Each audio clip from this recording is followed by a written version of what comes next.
10ലധികം രാജ്യങ്ങളിൽ നിന്നുള്ള university delegates May 28-ന് മെഡ്സിറ്റി സ്റ്റഡി അബ്രോഡ് കൊച്ചിയിൽ Austria, Germany, Australia, New Zealand, USA, Switzerland, France, Malaysia and more. ഒരു degree മാത്രം കൊണ്ടുള്ള കാലം കഴിഞ്ഞിരിക്കുന്നു. Global exposure, international career, high paying opportunities, ഇതാണ് പുതിയ സക്സസ് ഫോർമുല. ഇതൊക്കെയാണെങ്കിലും അബ്രോഡ് എഡ്യൂക്കേഷൻ എന്ന് പറയുമ്പോൾ ഒത്തിരി പേർക്കും പല കൺഫ്യൂഷൻസ് ആണ്.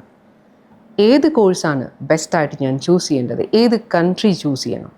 ഏത് കൺട്രിയിലാണ് എളുപ്പം PR ഓപ്പർച്യൂണിറ്റീസ് അവൈലബിൾ ഉള്ളത്? സ്പൗസിന് കൂടെ കൂട്ടാനായിട്ട് പറ്റുമോ? IELTS ഇല്ലാതെ പഠിക്കാനായിട്ട് പറ്റുമോ? ഏറ്റവും ചെറിയ രീതിയിൽ അല്ലെങ്കിൽ ഫ്രീ ആയിട്ട് പഠിക്കാനുള്ള ഓപ്ഷൻ അത് അവൈലബിൾ ഉണ്ടോ?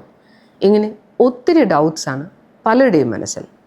ഇതൊക്കെയും ക്ലിയർ ചെയ്യാനായിട്ടുള്ള ഒരു നല്ലൊരു ഓപ്ഷൻ. പലർക്കും സംശയമാണ്, ജർമ്മനി, ഓസ്ട്രിയയ്ക്ക് ഫ്രീ എഡ്യൂക്കേഷൻ പറയുന്നുണ്ട്, അത് അവൈലബിൾ ആണോ? ഫ്രാൻസിൽ ഒത്തിരി ഓപ്പർച്യൂണിറ്റീസ് ഉണ്ടെന്ന് പറയുന്നുണ്ട്, സ്കോളർഷിപ്സ് പറയുന്നുണ്ട്, അത് അവൈലബിൾ ആണോ? USA മാസ്റ്റേഴ്സ്, അതും എംപ്ലോയർ സ്പോൺസർ ചെയ്യും എന്ന് കേൾക്കുന്നു. ഇത് നടക്കുന്നതാണ്? Which country is best for my future? പഠിച്ചു കഴിഞ്ഞ് ഒത്തിരി ഗ്യാപ്പ് ആയിട്ടുണ്ട്, ജോലി ചെയ്തിട്ട് എൻ്റെ സമയം പോയിരിക്കുന്നു, ഇനി എനിക്ക് പഠിക്കാനായിട്ട് പറ്റുമോ? ഇങ്ങനെയുള്ള എല്ലാ സംശയങ്ങൾക്കും എക്സ്പേർട്സിൻ്റെ ഒരു ക്ലിയർ ആയിട്ടുള്ള ഒപ്പീനിയൻ നിങ്ങൾക്ക് കിട്ടാനായിട്ട് ഈ അവസരം നിങ്ങൾക്ക് ഉപയോഗിക്കാവുന്നതാണ്.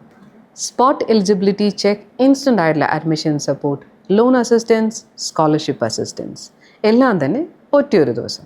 മെയ് 28 മെഡ്സിറ്റി സ്റ്റഡി അബ്രോഡ് കൊച്ചിയിൽ. മെയ് 28 അപ്പോൾ ഒരു ദിവസമല്ല, മറിച്ച് ഒരു ഗ്ലോബൽ ഫ്യൂച്ചറിൻ്റെ സ്റ്റാർട്ടിംഗ് പോയിൻ്റ് ആയിരിക്കും. So do register at the earliest. You dream it, we make it. MedCity Study Abroad.